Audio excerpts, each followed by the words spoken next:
Shalom. ಇಂದು 9 ಮೇ 2026. ಎಲ್ಲರಿಗೂ ವಾರಾಂತ್ಯದ ಶುಭಾಶಯಗಳು. ಮನುಷ್ಯನ ಸಂಬಂಧ ಸ್ಮಶಾನದವರೆಗೆ ಎಂಬುದು ಜೀವನದ ಅತ್ಯಂತ ನಗ್ನ ಸತ್ಯವನ್ನು ಎತ್ತಿ ತೋರಿಸುವ ಮಾತಾಗಿದೆ. ಮನುಷ್ಯನು ಬದುಕಿದ್ದಾಗ ಎಷ್ಟೇ ಆಸ್ತಿಯನ್ನು ಸಂಬಂಧವನ್ನು ಬೆಳೆಸಿಕೊಂಡರೂ ಮರಣದ ನಂತರ ಈ ಎಲ್ಲ ಸಂಬಂಧಗಳು ಸ್ಮಶಾನದ ಬಾಗಿಲಿನವರೆಗೆ ಮಾತ್ರ ಬರುತ್ತದೆ. ಸ್ಮಶಾನದೊಂದಿಗೆ ಮಾನವ ಸಂಬಂಧಕ್ಕೆ ಸಂಬಂಧಿಸಿದ ಎಲ್ಲ ಭೌತಿಕ ಸಂಬಂಧಗಳು ಕೊನೆಗೊಳ್ಳುವಂಥದ್ದಾಗಿದೆ. ಪುನರುತ್ಥಾನ ಹೊಂದಿದ ಯೇಸು ಕ್ರಿಸ್ತನು ಪರಲೋಕಕ್ಕೆ ಒಯ್ಯಲ್ಪಡುವುದಕ್ಕಿಂತ ಮುಂಚಿತವಾಗಿ ತಾನು ಆರಿಸಿಕೊಂಡಿದ್ದ 11 ಶಿಷ್ಯರಿಗೆ ಇಸ್ಕರಿಯೋತ್ ಯೂದನನ್ನು ಹೊರತುಪಡಿಸಿ ಶ್ರೇಷ್ಠವಾದ ಆಯೋಗವನ್ನು ಅವರಿಗೆ ವಹಿಸಿಕೊಟ್ಟ ತರುವಾಯ ಕೊಟ್ಟಂತಹ ಅಗಾಧವಾದ ಅಥವಾ ಆಳವಾದ ವಾಗ್ದಾನ ಅನ್ನುವಂಥದ್ದು ಯುಗದ ಸಮಾಪ್ತಿಯವರೆಗೂ ಎಲ್ಲ ದಿವಸ ನಿಮ್ಮ ಸಂಗಡ ಇರುತ್ತೇನೆ. ಮತ್ತಾಯನ ಬರೆದ ಸುವಾರ್ತೆ 28ನೇ ಅಧ್ಯಾಯದ 20ನೇ ವಾಕ್ಯದ 2ನೇ ಭಾಗ. ಈ ಒಂದು ವಾಗ್ದಾನವು ಯೇಸುವಿನ ದೈವಿಕ ಸ್ವಭಾವವನ್ನು ಹಾಗೂ ಪವಿತ್ರಾತ್ಮನ ಮೂಲಕವಾಗಿ ತನ್ನ ಶಿಷ್ಯರನ್ನು ದೃಢಪಡಿಸುವ ಆತನ ಬದ್ಧತೆಯನ್ನು ಪ್ರತಿಬಿಂಬಿಸುವಂತದಾಗಿದೆ. ಯೇಸುವಿನ ಈ ಹೇಳಿಕೆ ಅನಿಶ್ಚಿತತೆಯನ್ನು ಅನುಭವಿಸುತ್ತಿದ್ದ ಶಿಷ್ಯ ವೃಂದದವರಿಗೆ ದೈವಿಕ ಸಮಾಧಾನವನ್ನು, ನಿತ್ಯ ನಿರಂತರವಾದ ಭರವಸೆಯನ್ನು ನೀಡುವಂತದಾಗಿತ್ತು. ಯೇಸು ತನ್ನ ಐಹಿಕ ಸೇವೆಯ ಕಾಲದಲ್ಲಿ ತನ್ನೊಂದಿಗಿದ್ದ ಶಿಷ್ಯರಿಗೆ ಹೇಳಿದಂಥದ್ದು, ನೀವು ನನ್ನನ್ನು ಬಿಟ್ಟು ಏನು ಮಾಡಲಾರಿರಿ. ಯೋಹಾನ 15 ಅದರ 5ನೇ ವಾಕ್ಯದ ಕೊನೆಯ ಭಾಗ.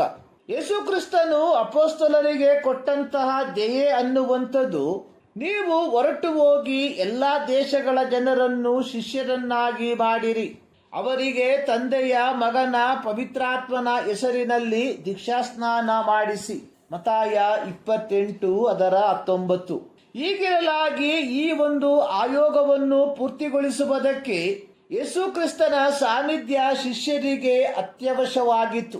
ಇಲ್ಲಿ ಬಳಸಿರುವ ಗ್ರೀಕ್ ಪದ ಅನ್ನುವಂಥದ್ದು ಏಗೋ ಎಮಿ, ಅರ್ಥ ನಾನು ನಾನಾಗಿಯೇ ಅಥವಾ ನಾನೇ ಪುನರುತ್ಥಾನಗೊಂಡ ಜೀವಂತ ಶಾಶ್ವತ ಪ್ರಭುವಾದ ನಾನೇ ಯುಗದ ಸಮಾಪ್ತಿಯವರೆಗೂ ಎಲ್ಲ ದಿವಸ ನಿಮ್ಮ ಸಂಗಡ ಇರುತ್ತೇನೆ ಎಂದರ್ಥ. ಮಾರ್ಕನು ಬರೆದ ಸುವಾರ್ತೆ 16ನೇ ಅಧ್ಯಾಯದಲ್ಲಿ ಪುನರುತ್ಥಾನಗೊಂಡ ಯೇಸು ಕ್ರಿಸ್ತನ ಮೂಲಕ ಶ್ರೇಷ್ಠ ಆಯೋಗವನ್ನು ಪಡಕೊಂಡ ಅಪೊಸ್ತಲರು ಅವರು ಹೊರಟು ಹೋಗಿ ಎಲ್ಲೆಲ್ಲಿಯೂ ಸುವಾರ್ತೆಯನ್ನು ಸಾರಿದರು ಮತ್ತು ಕರ್ತನು ಅವರ ಕೂಡ ಕೆಲಸ ಮಾಡುತ್ತಾ ಸೂಚಕ ಕಾರ್ಯಗಳಿಂದ ಸುವಾರ್ತೆಯ ವಾಕ್ಯವನ್ನು ಬಲಪಡಿಸುತ್ತಾ ಇದ್ದನು. ಮಾರ್ಕ 16 ಅದರ 19 ಮತ್ತು 20ನೇ ವಾಕ್ಯ.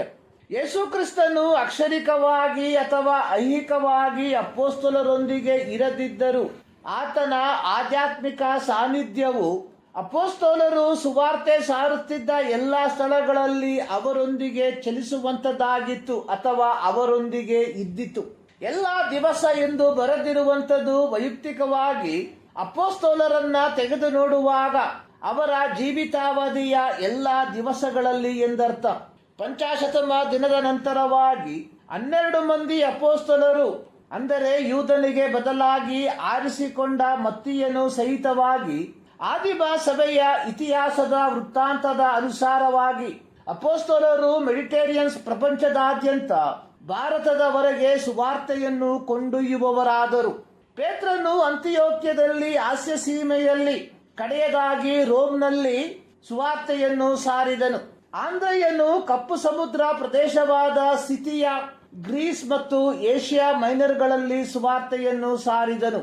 ಯೋಹಾನನು ಎಫೆಸ ಪಟ್ಟಣದಲ್ಲಿ, ತೋಮನು ಭಾರತದಲ್ಲಿ, ಮತ್ತಾಯನು ಯಹೂದ ಮತ್ತು ಇಥಿಯೋಪ್ಯದಲ್ಲಿ, ಫಿಲಿಪ್ಪನು ಆಸ್ಯ ಸೀಮೆಯಲ್ಲಿ, ಯಾಕೋಬನು ಹೆರೋದನಿಂದ ಕೊಲ್ಲಲ್ಪಡುವುದಕ್ಕಿಂತ ಮುಂಚೆ ಯೂದಾಯದಲ್ಲಿ, ಮತ್ತಿಯನು ಯೂದಾಯ ಮತ್ತು ಕಾಕಸಸ್ ಪ್ರಾಂತ್ಯಗಳಲ್ಲಿ ಸುವಾರ್ತೆಯನ್ನು ಸಾರಿದನು ಎಂದು ಆದಿಮ ಸಭೆಯ ಚರಿತ್ರೆಯು ತಿಳಿಸುವಂತದಾಗಿದೆ. ಯೇಸು ಕ್ರಿಸ್ತನು ತಾನೇ ವಾಗ್ದಾನ ಮಾಡಿದಂತೆ ಅಪೋಸ್ತಲರು ಒಬ್ಬಂಟಿಗರಾಗಿ ವಿವಿಧ ಪ್ರಾಂತ್ಯಗಳಿಗೆ ಹೋಗಿ ಸುವಾರ್ತೆಯನ್ನು ಸಾರುತ್ತಿರಲಾಗಿ ಕರ್ತನು ಅವರ ಕೂಡ ಇದ್ದು ಸೂಚಕ ಕಾರ್ಯಗಳ ಮೂಲಕ ಸುವಾರ್ತೆಯ ವಾಕ್ಯವನ್ನು ಬಲಪಡಿಸುತ್ತಾ ಇದ್ದನು. ಪ್ರೀತಿಯ ದೇವಜನರೇ, ಈ 21ನೇ ಶತಮಾನದ ಅರ್ಧ ಭಾಗದ ಆರಂಭ ಭಾಗದಲ್ಲಿ ನಾವು ಕಾಲಿಟ್ಟಿರುವಾಗ ನಮ್ಮೊಂದಿಗೂ ಸಹ ತನ್ನ ಶ್ರೇಷ್ಠ ಆಯೋಗವನ್ನು ಪೂರ್ತಿಗೊಳಿಸುವುದಕ್ಕಾಗಿ ಕರ್ತನು ನಮ್ಮೊಂದಿಗಿದ್ದಾನೆ ಎಂಬುದನ್ನು ನಾವು ಮನಗಾಣುವವರಾಗಿರಬೇಕು. ಈ ಮುಂಜಾನೆಯಲ್ಲಿ ಸರ್ವಶಕ್ತನಾದ ದೇವರು ಈ ಅಧ್ಯಯನದ ಮೂಲಕ ನಿಮ್ಮನ್ನು ಆಶೀರ್ವದಿಸಲಿ.